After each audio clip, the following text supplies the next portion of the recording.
राधे राधे, जय श्री कृष्णा। आज की वीडियो में हम ब्रज 84 कोस की परिक्रमा करने वाले हैं और पूरी जानकारी आपके साथ शेयर करने वाले हैं। 84 कोस की परिक्रमा 3 राज्यों से होकर गुजरती है, यूपी, हरियाणा, राजस्थान। यह यात्रा लगभग 270 किलोमीटर की होती है, जिसे आप अपने नज़दीकी ब्रज यात्रा में पड़ने वाले रास्ते से शुरू कर सकते हैं।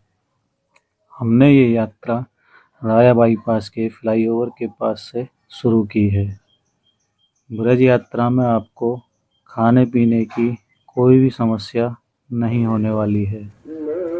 जगह जगह पर आपको भंडारे और जल सेवा भी मिल जाती है।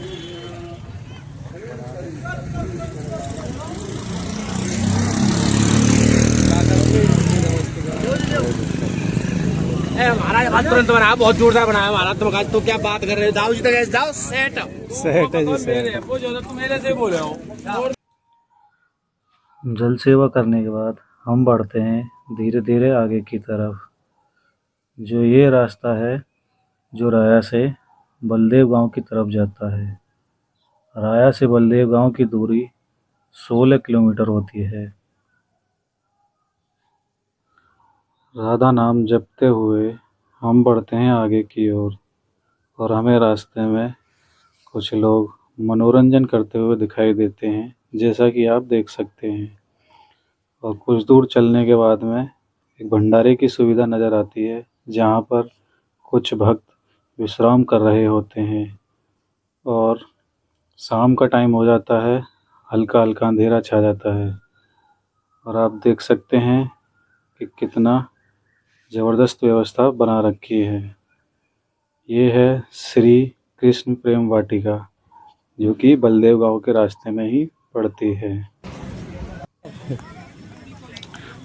कुछ देर चलने के बाद धीरे धीरे हम पहुंच जाते हैं बलदेव गांव में। ये है बलदेव गांव का मेन गेट। यहाँ से हम श्री दाऊ जी मंदिर की तरफ बढ़ते हैं और यहाँ पर आपको काफ़ी भीड़ देखने को मिलती है।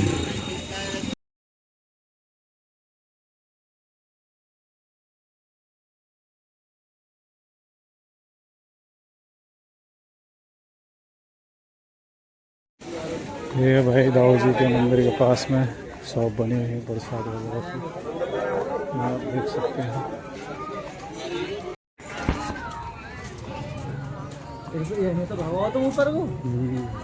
श्री दाऊ जी मंदिर दोस्तों, 17 किलोमीटर का सफ़र तय करने के बाद हम पहुँच चुके हैं श्री दाऊ जी मंदिर। ये आप देख सकते हैं। राधे राधे, 84 कोस परिक्रमा मार्ग। ये है हथौड़ा गांव और रात के करीब बजे हैं 9:30 और आप देख सकते हैं कि गांव वालों ने कितनी सुंदर व्यवस्था बना रखी है। ये है भाई चिंताहरण घाट।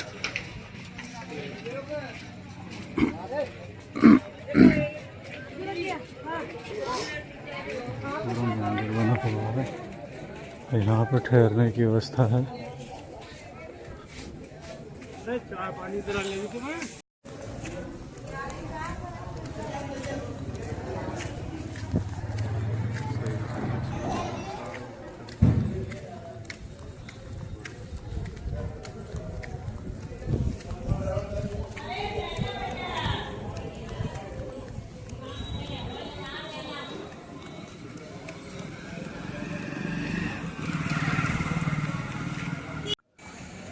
चिंताहरण घाट के बाद हम पहुंचते हैं रमन रेती और यहाँ पर हमें काफ़ी सारे हिरन दिखाई देते हैं। सुबह के बजे हैं 4:30 और आप देख सकते हैं कितने सारे हिरन रमन रेती में हैं। और कुछ दूर चलने के बाद हम पहुंचते हैं गोकुल की तरफ। रास्ते में हमें समय हो जाता है सुबह के 6 और चलते चलते हमारी आंखों में हल्की हल्की नींद भी होती है, लेकिन हम धीरे धीरे आगे की तरफ बढ़ते रहते हैं। काफ़ी सारे यात्री आगे चल रहे हैं और हम पहुंच चुके हैं गोकुल में। गोकुल की गलियों में ये गायें ना हो ऐसा हो ही नहीं सकता। जैसे ये देख सकते हैं आप, गोकुलनाथ जी का घर और ये छोटी छोटी गलियां। यहीं पे आगे से निकलकर हमें पहुंचना है यमुना घाट की तरफ। यहाँ से आपको यमुना जी दिखाई देंगी। यहाँ पर आप स्नान भी कर सकते हैं और स्नान करने के बाद आगे की तरफ बढ़ते चलना है। जय यमुना मैया।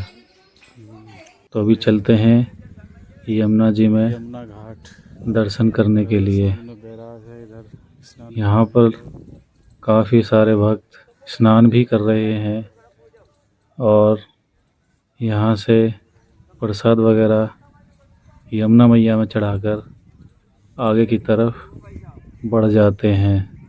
यमुना मैया के दर्शन करने के बाद हम पहुँचते हैं यमुना ब्रिज पर और यहाँ पर हमें एक बुजुर्ग माता दिखाई देती हैं जो कि काफ़ी उम्र है इनकी।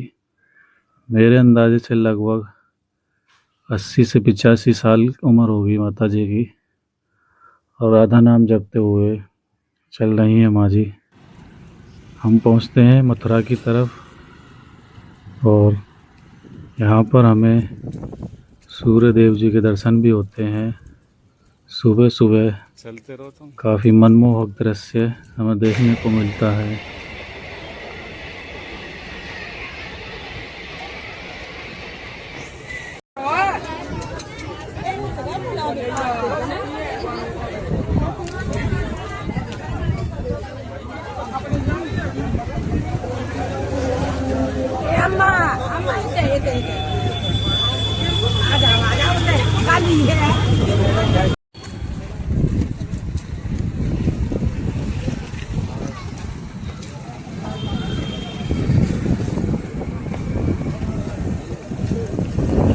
उसके पास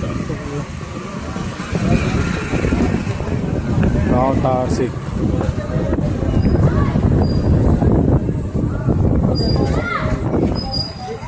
सुबह सुबह और रात में चलना ज़्यादा आरामदायक होता है।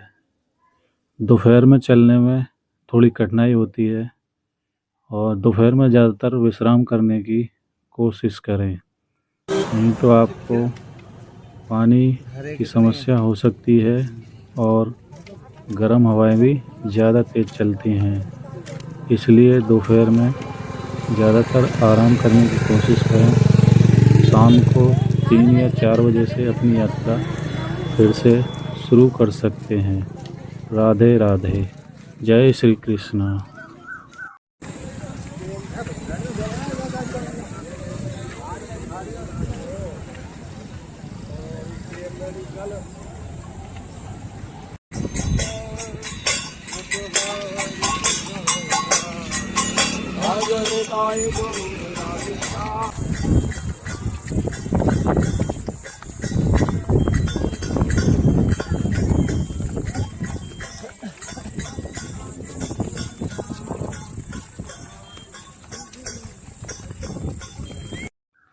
हर 100-200 मीटर पे आपको विश्राम करने की बहुत ही बढ़िया व्यवस्था आपको मिल जाती है। ये शौक की मार्केट है भाई। यहाँ पे देखो सामने मंदिर बना हुआ है। ये देखो बहुत बड़ा मंदिर है, सुंदर।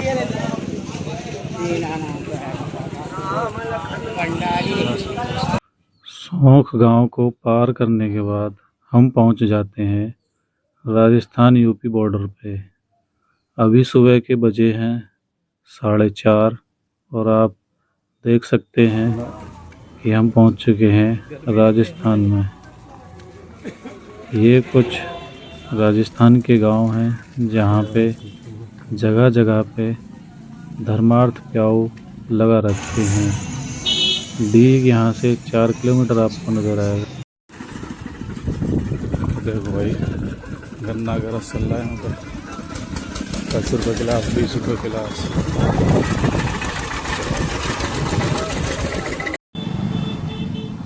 राजस्थान के दीदावली होते हुए जाते हुए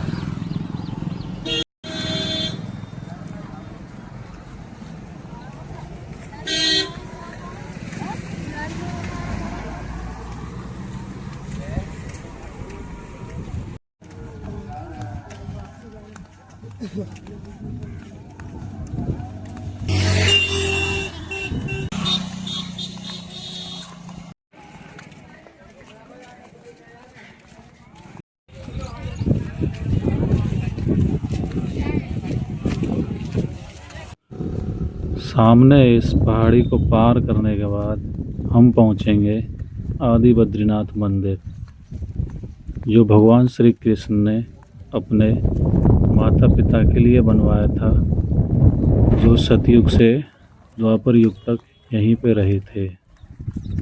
और सभी श्रद्धालु ठाकुर जी की अपार ऊर्जा के साथ आगे बढ़ते हुए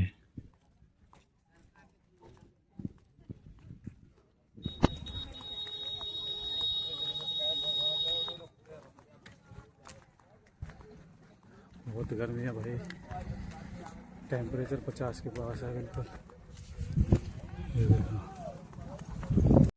धीरे धीरे सभी श्रद्धालु अलीपुर गांव की तरफ बढ़ते हुए, थोड़ा कच्चा रास्ता है, लगभग 1 किलोमीटर के आसपास का, और यहीं पे एक छोटा सा खाटू श्याम जी का मंदिर भी बना हुआ है।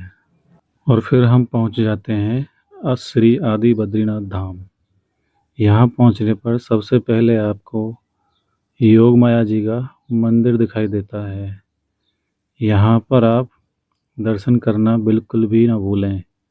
ये योग माया मंदिर है। यहाँ से थोड़ी आगे चलेंगे तो आपको आदि बद्रीनाथ जी के मंदिर का प्रवेश द्वार दिखाई देगा। यहाँ पर अपने चप्पल जूते जो भी हैं उतार के अंदर जा सकते हैं। और अंदर में आपको बाएं हाथ पे एक कुंड दिखाई देगा। वहाँ से आगे बढ़ेंगे तो प्राचीन मंदिर श्री आदि बद्रीनाथ, जो कि डीग भरतपुर राजस्थान में स्थित है, यहाँ पे आप पहुँचेंगे। यहाँ पर दर्शन करने के बाद आप एक मंदिर की छोटी सी परिक्रमा लगाते हैं। यहाँ दर्शन करने के बाद फिर हम बढ़ते हैं आगे केदारनाथ जी की तरफ। ये भी केदारनाथ मंदिर भी राजस्थान के डीग ज़िले में ही स्थित है। तो यहाँ पे काफ़ी भीड़ होती है, इसलिए हमने बाहर से ही माथा टेक कर और बाबा के जयकारे लगाकर हाथ जोड़कर हम यहाँ से बढ़ लेते हैं आगे की तरफ। काफ़ी मान्यता है इस मंदिर की भी। आप देख सकते हैं कितने श्रद्धालु दर्शन करने के लिए जाते हैं। यहाँ पे एक एक करके दर्शन होते हैं और छोटी सी गुफा बनी हुई है जिसमें से निकल के आगे की तरफ जाना पड़ता है। और फिर हम सुबह सुबह केदारनाथ मंदिर को पार करने के बाद आगे बढ़ते हैं। यहाँ से थोड़ा सा कच्चा रास्ता है और काफ़ी भीड़ यहाँ पे टिकी हुई है।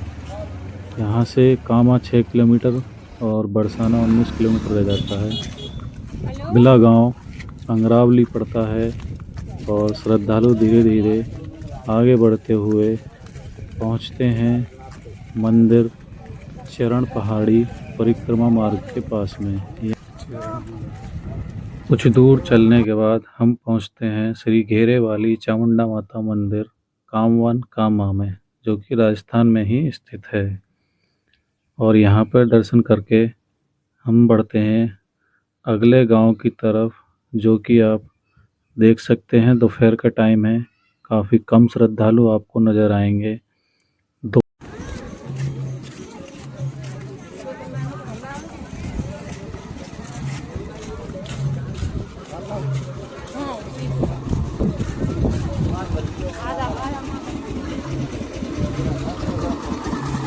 धीरे धीरे हम पहुंचते हैं किरावता गांव की तरफ। और यहाँ पर कुछ भक्तजन पानी की व्यवस्था देख रहे हैं और यहाँ पे अपनी अपनी बोतलें भरते हुए श्रद्धालु और बढ़ते हैं आगे की तरफ। और यहाँ से आप देख सकते हैं कि कितने छोटे छोटे श्रद्धालु भी दर्शन करने आ रहे हैं।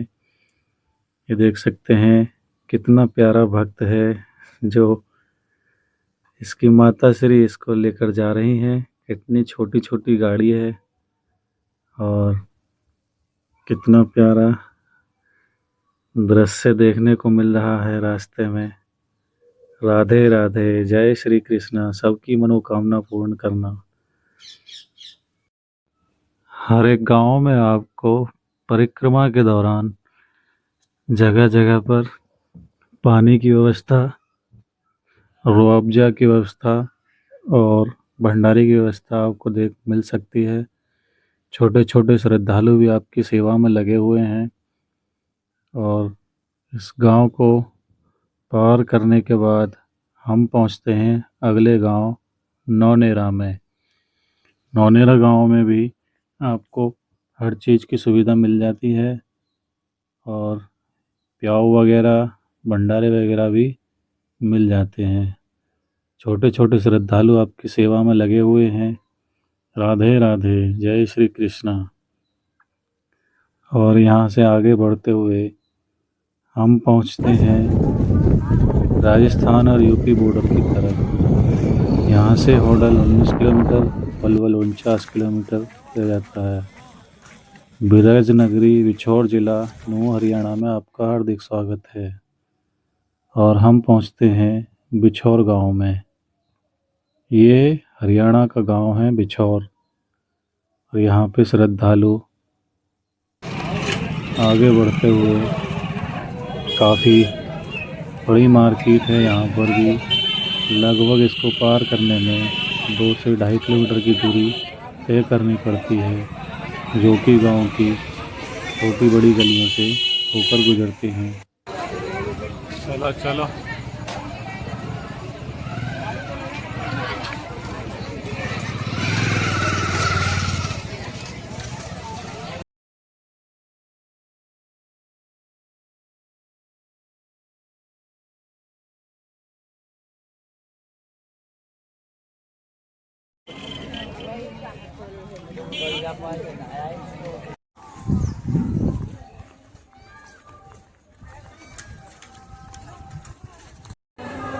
ये है भाई बंचारी। और यहाँ पे सामने मंदिर बना हुआ है दाऊ जी का।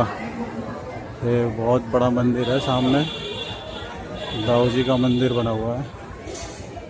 राधे राधे।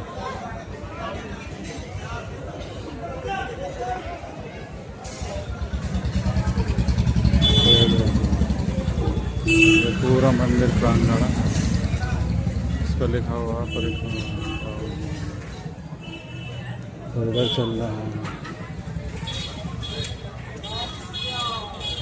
बहुत बड़ा मंदिर है भाई। बंचारी गांव को पार करने के बाद आप पहुंचेंगे ग्राम पंचायत डकोरा में।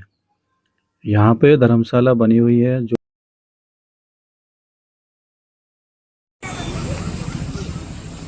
ये है गांव मररौली। और इसको पार करते हुए हम बढ़ते हैं अगले गांव, जो कि यहाँ से लगभग 2 से 2.5 किलोमीटर की दूरी पर स्थित है। और ये गांव का नाम है खाम्बी। खाम्बी गांव एक बहुत बड़ा गांव है, जो कि हरियाणा में पड़ता है। और यहाँ से आपको दिखाई देगी चैतन्य कुटीर आश्रम खाम्बी। हरियाणा के हसनपुर को पार करने के बाद सभी श्रद्धालु जंगल के रास्तों से आगे बढ़ते हुए यमुना जी की तरफ पहुंच रहे हैं।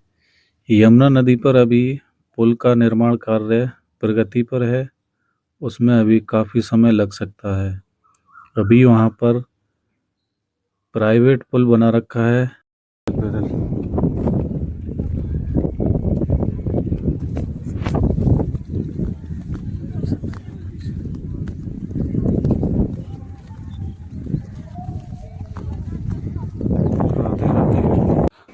पुल का निर्माण कार्य आप देख सकते हैं, ये अभी प्रगति पर चल रहा है। और यहीं पर आपको यमुना किनारे सुंदर सुंदर झांकियाँ देखने को मिलेंगी।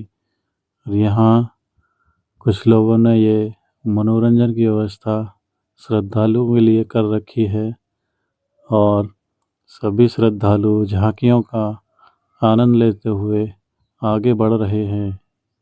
राधे राधे, जय श्री कृष्ण, जय श्री राधे श्याम। यमुना किनारे कुछ देर विश्राम करने के बाद हम चल देते हैं आगे की तरफ। यमुना जी के पुल को पार करते हुए यहाँ पे हमें श्रद्धालु दिखाई देते हैं जो कि पूजा अर्चना कर रहे होते हैं और साथ में पुल का निर्माण कार्य भी चल रहा है। ये है यूपी का जैदपुर गांव और गांव को पार करते हुए आगे की तरफ बढ़ते हैं और पहुंचते हैं मानगढ़ी। मानगढ़ी है यहाँ।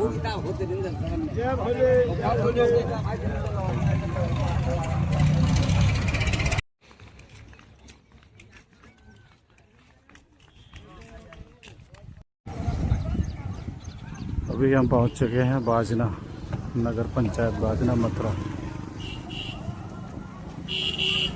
राधे राधे। ये है ग्राम पंचायत पारसौली, विकासखंड नौहा झील।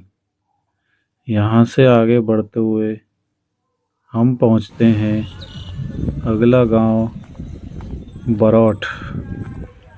बरौठ में ये मेट की सुविधा आपको मिल जाती है। हरियाणा के कई गांवों में मैंने देखा था मेट की सुविधा। और हम आगे बढ़ते हुए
इसी ब्रिज के नीचे से शुरू की थी अपनी परिक्रमा।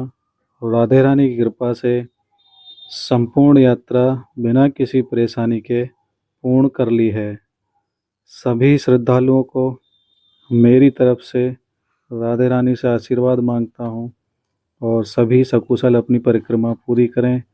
और जो भी इस वीडियो को देख रहे हैं उनके लिए भी राधे रानी से आशीर्वाद मांग लिया है। दोस्तों, वीडियो में आज के लिए इतना ही। मिलते हैं अगली वीडियो में, अगली यात्रा में। तब तक के लिए राधे राधे, जय श्री कृष्णा, जय हिंद, जय भारत।